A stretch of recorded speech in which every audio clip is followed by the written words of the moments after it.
시청자 여러분 안녕하십니까? VOA 모닝뉴스 시작합니다. 미국 국무부가 동맹국과의 결집을 통해 중국의 외교적 입지를 좁히겠다는 단호한 의지를 재확인했습니다.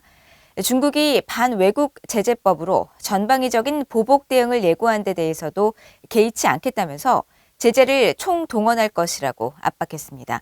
첫 소식 함지하 기자가 보도합니다. 미국 국무부가 연일 중국을 중대한 위협으로 규정하면서 동맹국들에게 대중국 전선 구축을 촉구하고 있습니다. 국무부 대변실 관계자는 최근 시행된 중국의 반외국 제재법이 한국 등 미국의 동맹국 기업에 피해를 입힐 경우 대응할 것이냐는 VOA의 질문에 중국의 새 법에 대해 알고 있고 전문을 상세히 검토할 것이며 우리는 이 같은 행동에 구애받지 않고 유엔의 모든 관련 제재를 이행하는 데 완전히 전념하고 있다고 밝혔습니다.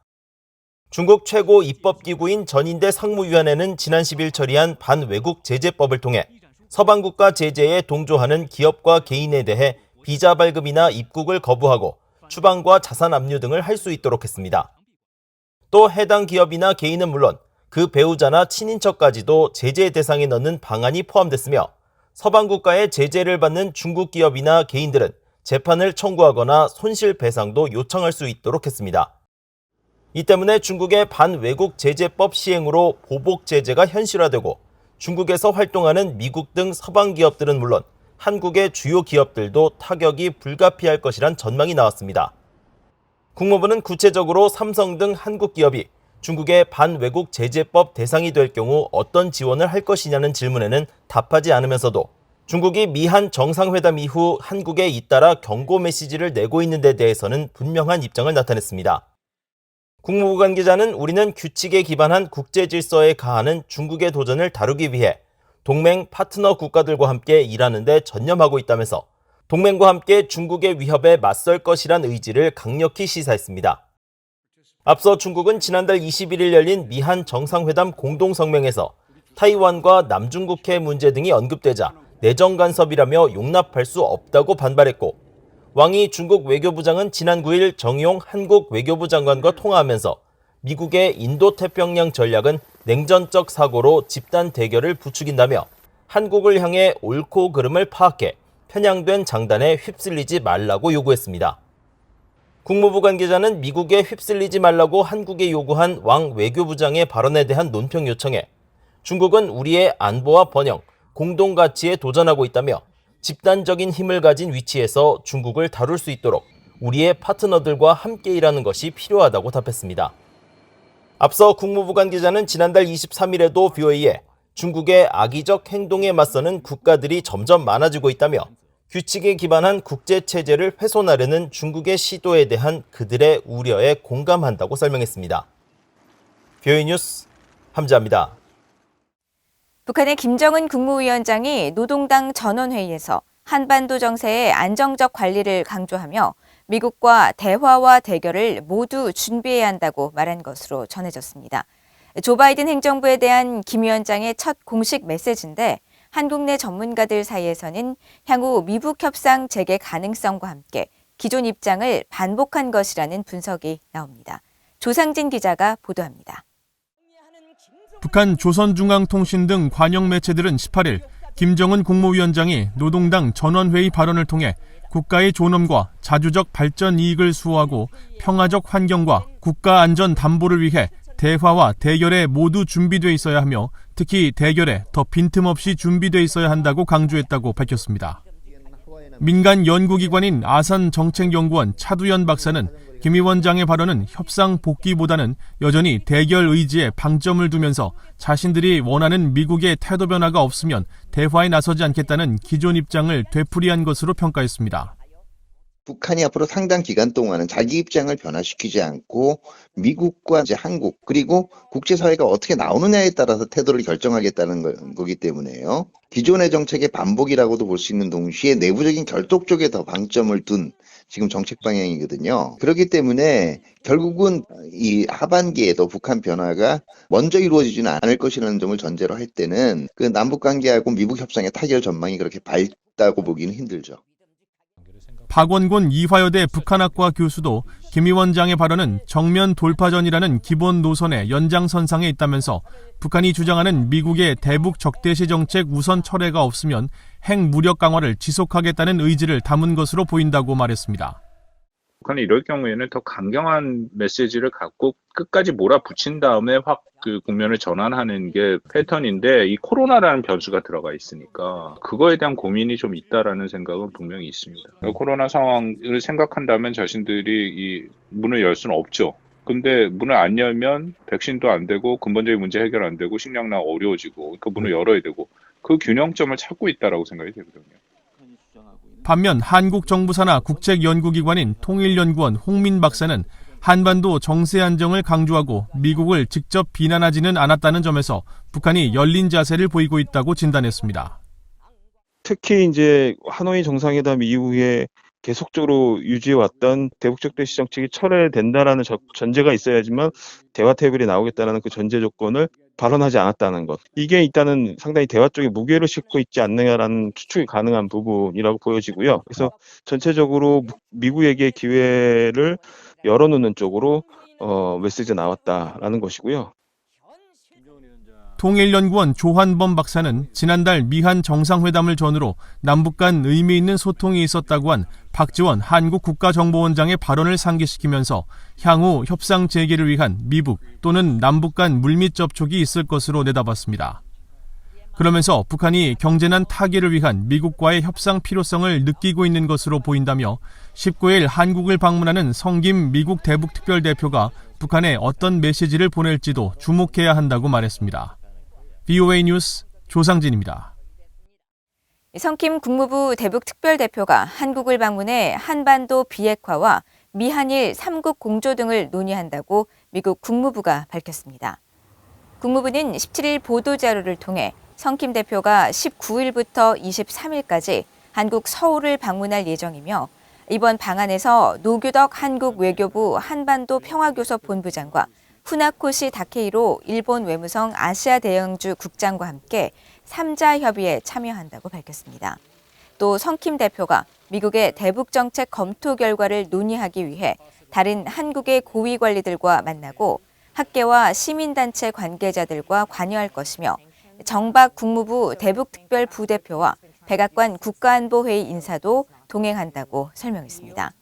국무부는 성킴 대표의 이번 방안은 한반도의 완전한 비핵화와 함께 공동 안보, 번영을 보호하고 공동 가치를 유지하며 규칙에 근거한 질서를 강화하는 데 대한 미한일 3국 공조의 근본적인 중요성을 강조하기 위한 것이라고 밝혔습니다.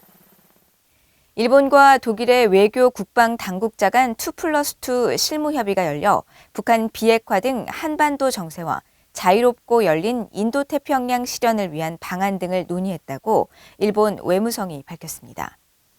일본 외무성은 18일 보도자료를 통해 모리겐나 외무성 외무심의관과 오카진신 방위성 방위정책국장이 독일의 옌슨 플래트너 외무부 수석 정무총국장과 약셀 리스타우 국방부 정책 차석국장과 당국자 실무 협의를 갖고 지난 4월 열린 일본 독일 간 외교 국방장관 회담의 후속으로 북한 정세와 인도태평양 영내 협력의 실질적 방안을 논의했다고 밝혔습니다. 양국은 앞서 지난 4월 외교국방 2+2 장관급 회담을 통해 북한의 탄도미사일 발사를 강력히 규탄하고 북한이 안보리 결의를 위반하고 핵과 미사일 능력을 강화하고 있는 데 대해 심각한 우려를 표명한다고 밝혔습니다. 또 북한의 모든 대량 살상 무기와 탄도미사일에 완전하고 검증 가능하며 돌이킬 수 없는 폐기, 즉 CBI들을 위해 안보리 결의를 완전히 이행하는 것이 중요하다는 데 공감하고, 북한의 불법 해양 환적 감시 활동을 위해 일본 해상자위대와 독일 해군이 합동 연합훈련을 진행하기로 합의했다고 발표했습니다. 인권은 북한 문제의 쟁점이며 이를 피한다면 비핵화 문제도 진전을 이루기 어렵다고 로버트 킹 전 국무부 북한 인권특사가 말했습니다. 인권 전문가들은 북한 주민들의 인권 개선을 위해 미국과 한국 모두 북한 인권특사와 대사를 조속히 임명하라고 촉구했습니다. 김영권 기자가 보도합니다. 로버트 킹 전 국무부 북한인권 특사는 17일 워싱턴의 싱크탱크인 전략국제문제연구소가 주최한 화상 토론회에 참석해 북한의 인권 문제는 중요한 쟁점이라고 강조했습니다. 인권은 그 자체로 반드시 다뤄야 할 옳은 일이라면서 특히 미국 의회는 관련법을 통과시키고 특사 임명도 요구했다며 대북 정책에서 북한의 인권 침해 문제를 피해선 안 된다고 강조했습니다. We haven't made progress on nuclear issues when human rights has not been raised. We haven't made progress on human rights issues when human rights has been raised. So I think it's important to keep that in mind. 킹 전 특사는 최근 회고록 면책의 행태 출판을 기념해 열린 이날 행사에서 북한인권 특사의 역할을 자세히 설명했습니다.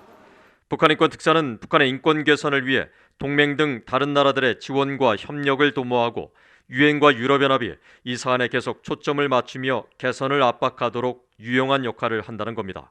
킹 전 특사는 그러면서 한국의 문재인 정부 출범 이후 공석 중인 한국 외교부 북한인권 국제협력대사의 중요성도 강조했습니다. 자신이 북한인권 특사로 재임하던 시절 한국의 이정훈 전 북한인권 국제협력대사와 훨씬 더 큰 수준의 협력과 조율을 진행했으며 여러 국제 행사에서 북한인권 개선을 위한 활동을 벌이는 데 큰 도움이 됐다는 겁니다. 토론회에 참여한 탈북민 출신의 한국 국회 국민의힘 소속 지성호 의원은 한국 내 북한인권 개선을 위한 환경이 너무 숨이 막힌다면서 한국과 미국 모두 북한인권 대사를 조속히 임명해야 한다고 강조했습니다. 문재인 정부 들어서 이제 북한인권 대사를 임명하지 않고 있어서 저도 국회에서 외교부, 대한민국 외교부에 계속 이제 항의를 하고 지적을 하는데 개선의 기미가 보이지 않고 미국과 이제 한국의 북한인권 특사가 빨리 만들어져서 자유를 찾아오고 싶어하는 사람들이 무서워서 한국 정부가 무서워서 한국군이 무서워서 못 온다 이런 이야기가 나오지 않도록 이제 노력해야 될 이유라고 저는 생각합니다. 로버트 코헨 전 국무부 인권 담당 부차관보도 이날 토론회에서 한국 정부가 남북관계 개선을 위해 치르는 대가가 너무 크다며 지난 미안 정상회담 공동성명에서 양국 정상이 북한의 인권 상황 개선을 위해 협력한다고 합의한 데 대한 구체적 후속 조율이 필요하다고 말했습니다. I think the bigger issue and the more important one is to decide what you're going to do to engage with North Korea. And the price you pay, and at what point does compromise really become a kind of capitulation that is not in your interests, and that it wouldn't be in U.S. or South Korean interests. 코엔 전 부차관보는 또 미국 등 국제사회의 신종 코로나 바이러스 백신 지원과 관련해 북한 안에선 성분과 충성도에 따른 차별적 배급 시스템이 우려된다며 누가 실제로 백신을 접종할 것인지 면밀히 살펴볼 필요가 있다고 말했습니다.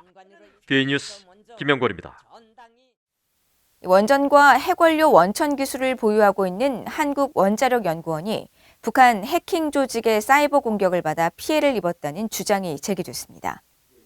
한국 국회 제1야당인 국민의힘 소속 하태경 의원은 18일 기자회견과 보도 자료를 통해 한국원자력연구원의 사이버 침해 자료를 공개하면서 지난달 14일 승인되지 않은 13개 외부 IP가 한국원자력연구원 내부망에 무단 접속한 것이 확인됐다고 밝혔습니다. 하 의원은 사이버 보안 연구기관을 통해 무단 접속 IP를 추적한 결과 이 중 일부가 북한 정찰총국의 지휘를 받는 것으로 알려진 해킹 조직 김숙희의 해킹 서버로 연결된 사실을 확인했다면서 만약 북한의 원자력 기술 등 국가 핵심 기술이 유출됐다면 2016년 국방망 해킹 사건에 버금가는 초대형 보안 사고로 기록될 것이라고 지적했습니다. 이에 대해 원자력연구원 측은 해커에 의해 내부망이 뚫린 것은 사실이지만 북한의 소행 여부와 자료 탈취 여부는 현재 조사가 진행 중이어서 알 수 없다고 밝혔으며 국정원은 관련 부처와 합동으로 정확한 피해 규모와 공격 배후를 확인하고 있다고 밝혔다고 연합뉴스 등 한국 언론들이 전했습니다. 이상으로 BOA 모닝뉴스를 마칩니다. 시청해주신 여러분 고맙습니다.